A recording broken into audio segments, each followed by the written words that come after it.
Hi, I'm Nathan Oakley and this is video log number 48. So I've been doing a few red dwarf video logs, if you want to call them that, and pointing out connections to CERN. Now in 2012, CERN announced officially that neutrinos could beat the speed of light. Now, I don't think it took too long, a year at the most, but they then confessed that neutrinos can't beat the speed of light, and actually they had some quote-unquote faulty equipment.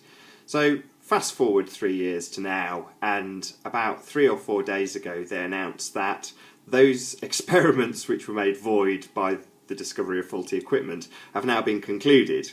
And although it didn't make the headlines, it was an interesting piece where they essentially point out that neutrinos can't beat the speed of light, but they can, quote, shape shift.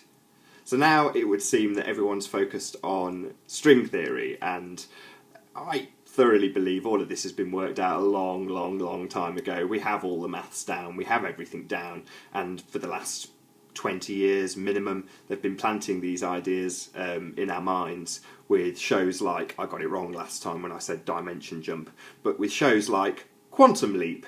So the world of quantum mechanics and quantum theory is all being looked at in depth by theorists who are focusing on the theory, and yeah, they're working out as we speak how to present this information once they apparently work out the maths. As I say, I thoroughly believe it's all been worked out long time ago, and yeah, we've been slowly drip-fed the information. But while they work out the bits that the academics could potentially pull apart, they'll work out the deep, complicated maths that's proving Newton correct, or not disproving his theories after all. And once they've got those bits of maths that the academics could potentially pull apart, they'll present us with proof, and that will come from CERN, as everything seems to hinge around CERN at the moment with quantum mechanics and dimensional theory. But yeah, to bring it back onto Red Dwarf, this has all been covered. You know, we've had plenty of dimension jumps, we've had plenty of quantum theory. Even in the video I showed, they explained that Lister can go through time by having a non-event mass that is a quantum probability of 0. Well, these things are dropped in with a load of canned laughter. I say canned laughter, I think it was actually filmed before a studio audience, Red Dwarf.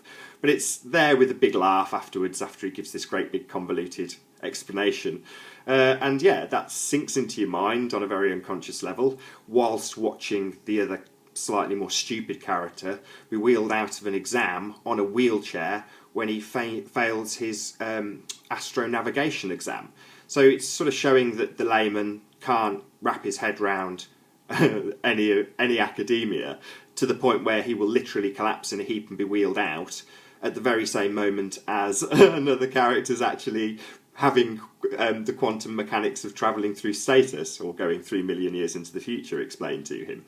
So Red Dwarf, along with, I'm sure I've already had a couple of mentions of other shows that sort of tie along this exact same theory, that are ancient, you know, that have been, you know, they're almost as old as I am. Amazing to consider that we've had this information given to us already, in many instances in jest, on sitcoms, or in the case of Quantum Leap, on something that's a little bit more dramatic, but very much seeds the idea of what we're going to have proof of soon in our minds, so that we're nice and comfy with it when we're told, or when CERN come up with some nice juicy cartoons for us to have a look at. I'll link the article that I got in regards to this, the one that was published sort of, I think it was 2 or 3 days ago, so you can have a little peruse and hopefully leave your comments and opinions on that particular article. Again, if you go back to 2012, you'll see plenty of articles where they state that they could beat the speed of light. They're all now lower down the lists, and the "we can't beat the speed of light" is much higher on your Google search.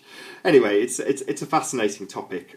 Who I will get to discuss CERN with, I have a vague idea, as Robin Poe has certainly said that she's done, I don't doubt, a lot more research into the actual or the bit that I would consider to be the more complicated part of the lie to deceive the academics, and I hope she doesn't take offence from me when I say that. But as I've said it before, we've seen this, we've seen it all before with the globe. So our complicated maths that is dissected by academia, that was worked out over hundreds of years, so there's no reason not to believe that the academic part of the CERN lie has been worked out for probably just as long. I mean, I'm raising my eyebrows and smiling because heaven only knows how long it's taken them to work this lie out. But it'll be a good one. It won't be picked apart easily, I can assure you of that. I've been Nathan Oakley. I'll see you in the next video.